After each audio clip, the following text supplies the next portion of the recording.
세금도둑 잡아라 비례민주주의 연대 공동대표이자 녹색당 공동운영위원장 맡고 계신 시민사회운동가 하승수 변호사 나오셨습니다. 안녕하세요. 네, 안녕하세요.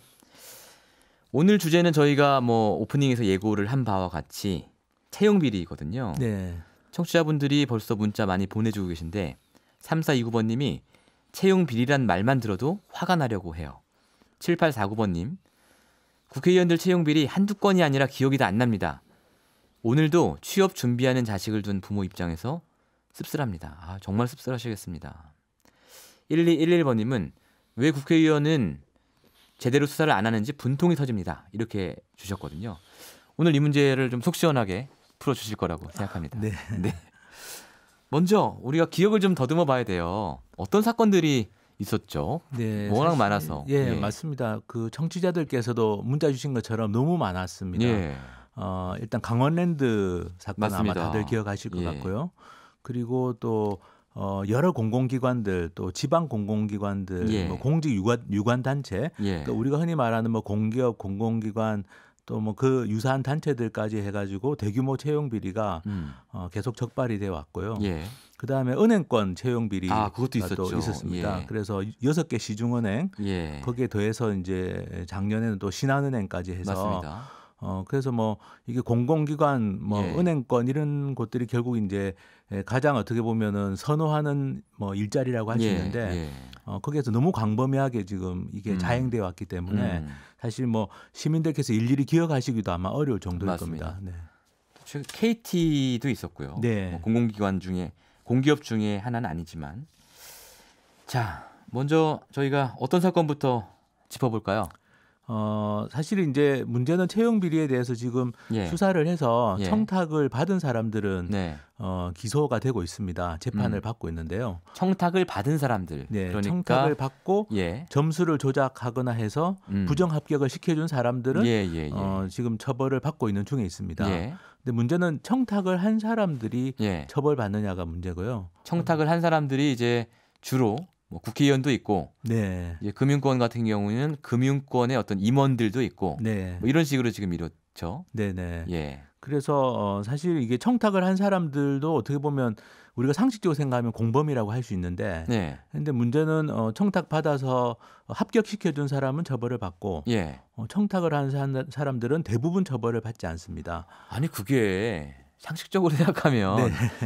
말이 안 되잖아요. 왜냐하면 이 청탁을 받아서 해준 사람들은 사실은 갑을 관계를 저희가 따지자면 을이잖아요. 을로서 갑의 요구를 받아서 해준 건데 을은 처벌받고 갑은 처벌 안 받는다는 게 이게 말이 됩니까? 왜 네. 그렇습니까 그게? 그게 여러 가지 법적인 문제점들이 있습니다. 법적으로요? 네, 일단 이제 검찰이나 법원이 예. 이 사건을 처벌할 때 주로 이제 적용되는 죄명이 업무방해죄입니다. 업무방해죄. 네, 업무방해죄가 가장 많이 이제 적용이 되고요. 네, 딱 말만 들어도 이거 네. 왠지 약해 보이는데요. 네. 근데 이제 청탁을 받아서 예. 일종의 그 점수를 조작하고 이런 것이 그런 해당 기관이나 은행 같은 곳에 업무를 방해했다라고 보는 건데요. 근데 문제는 그 청탁을 한 사람을 예. 업무방해죄의 공범으로 예. 처벌을 하는 것에 대해서 굉장히 좀 소극적입니다. 그리고 강원랜드 사건 같은 경우도 예. 지금 현재 이제 예. 권성동, 염동열 두 현직 의원이 예. 지금 재판을 받고 있는데 예. 그래서 이제 그 중에 이 권성동 의원 같은 경우는 업무방해죄로 지금 예. 기소가 된 상태고요. 예. 그래서 이제 업무방해죄가 말씀대로 좀 약하니까 예. 또 하나 적용을 하는 것이 이제 직권남용 직권남용이요. 또는 예. 강요죄를 적용합니다. 강요. 한마디로 예. 말해서 이제 좀 자기 직권을 남용해서 예. 그 부정 합격을 시켜주도록 예. 압력을 행사했다 이런 취지로 이제 기소를 하고 지금 염동열 의원 같은 경우가 예. 이제 그 죄로 기소가 돼 있는데요. 직권남용이랑 강요로요. 예. 그러니까 직권남용 권리행사 방해죄 해가지고 권리행사 방해. 예. 네, 기소가 돼 있는데 예. 문제는 이제 그 죄 같은 경우가 법원에서 또 잘 인정을 안 해주는 면이 있습니다. 예. 가령 최경환 전 의원이 네. 자기 비서진을 그 중소기업진흥공단에 예.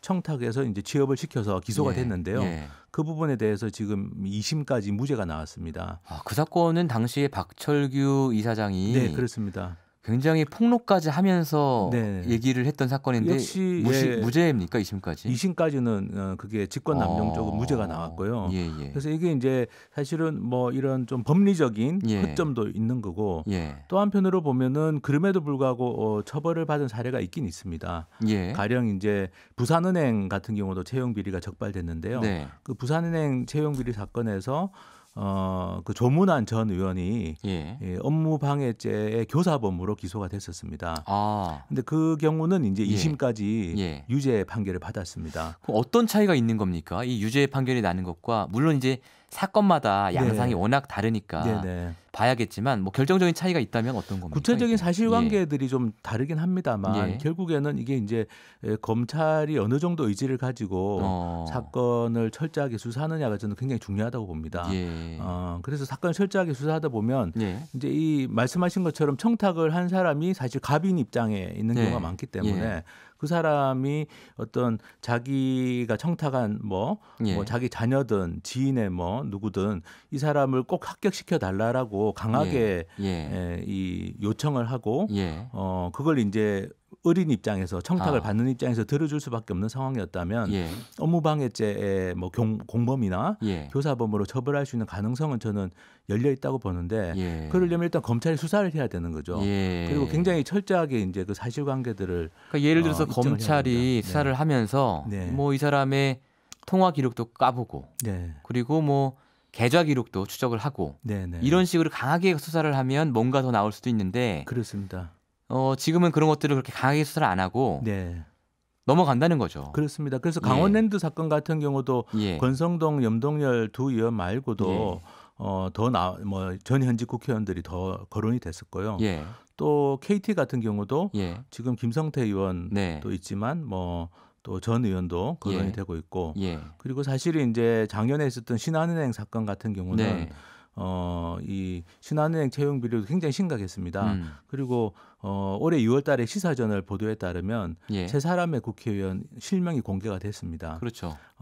뭐 자유한국당의 김재경 의원, 김재경, 그리고 민주당의 김영주 의원, 예. 네, 그리고 또 정우택 의원도 예. 거론이 됐고요. 예. 물론 당사자들은 부인하고 있습니다. 예, 당사자들은 사실 무근이다라고. 의혹을 부인하고 예. 있는데 팩트로 확인이 된 건 예. 김재경 의원하고 김영주 의원은 예. 공소장에 들어가 있습니다. 들어가 있죠. 공소장 별지에 보면 예. 어떤 사람이 누구를 청탁해서 합격을 시켜줬다 이게 예. 있는데요. 그래서 이 의원들은 누가 자기 이름을 팔고 다녔다 네. 이렇게 주장을 하고 있습니다. 근데 예. 문제는 지금 이게 문제인데요. 만약에 이제 이게 공소장에까지 검찰이 적었을 정도면 당연히 이 국회의원들을 소환해서 예. 수사를 했어야 되고 말씀드린 것처럼 철저하게 사실관계를 밝혔으면 예. 그러면 이게 이분들이 지금 그냥 자기들은 그런 적이 없다고 단순 부인을 하고 있는 건데 예.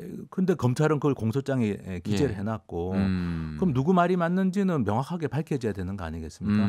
그리고 만약에 이분들이 또 문제가 뭐냐면은 예. 이분들이 그 금융기관을 감독하는 예. 정무위원회 예. 소속이었습니다. 당시에. 예. 그렇죠. 네, 정무위원회는 이제 일종의 자기 직권의 범위 안에 있는 겁니다. 그렇죠. 금융기관들을 예. 감독하는 예. 위원회이기 때문에 예.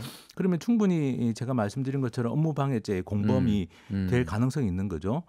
본인들은 지금 부인하고 있지만 만약 그게 사실이라면 네. 그리고 뭐 검사열이 공소장에 적었을 정도면 뭐 근거 없이 적지는 않았을 겁니다. 예. 그렇다면은 이 부분에 대해서 수사해 가지고 예. 뭐 업무방해죄의 공범이나 교사범으로 처벌할 수 있는지를 밝혔어야 네. 되는데 네. 그런 부분들이 안 되고 있다라는 게 문제입니다. 검찰 입장에서는 아까 말씀하신 법리적인 문제 때문에 이건 수사해봐야 처벌 가능성이 낮으니까 아예 수사를 적극적으로 안 하는 거 아닙니까?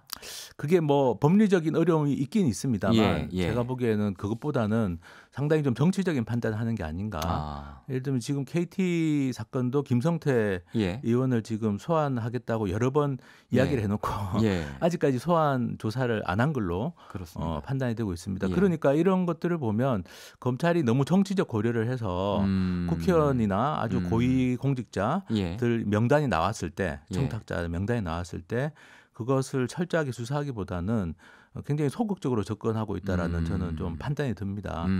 이게 단순히 법리적인 어려움만 있는 건 아니고요. 예. 아까 말씀드린 것처럼 그 조문환 전 의원 사건 같은 경우는 예. 기소해서 2심까지 유죄 판결이 나왔기 예. 때문에 저는 검찰의 의지 부족이 저는 많이 좀 작용하고 있다고 봅니다. 근데 김성태 의원 같은 경우는 거꾸로 이렇게 주장하고 있습니다. 본인 야당 의원이고 그래서 본인에 대한 정치 보복 차원에서 검찰이 사건도 안 되는 것을 계속해서 물고 늘어지고 있다. 이렇게 지금 주장하고 있거든요. 예. 근데 사실 그게 이미 뭐 팩트로 좀 확인된 것들은 일단 자기 본인의 딸 이 일종의 부정 취업을 한 것이고 그리고 정상적인 채용 절차에 참여를 안 한 것으로 원서를 안 냈는데 합격이 됐죠. 합격이 됐지 않습니까?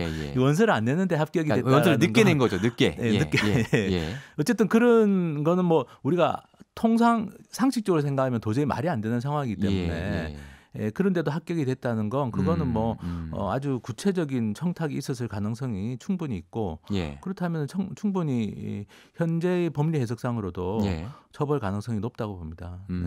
그래서 이런 것들은 좀 검찰이 정치적 고려를 하지 말고 그냥 이 채용 비리는 정말 국민들이 누구나 다 분노하는 사안이고 그럼요. 그러니까 정치자들 말씀하신 것처럼 뭐 취업 당사자인 청년들은 물론이고 부모님이나 주변 사람들까지도 정말 얼마나 화가 나는 일입니까? 정말 좁은 문을 통과하기 위해 가지고 다들 뭐 노력하시는 분들이 많은데 이게 이제 그런 권력을 가지고 있다는 이유로 부정하게 취업을 한다는 건 저는 뭐 이거는 검찰이나 또는 법원도 마찬가지로 아무리 강하게 법을 적용하고 처벌해도 아마 국민들께서는 분노가 가라앉지 않을 거라고 생각합니다.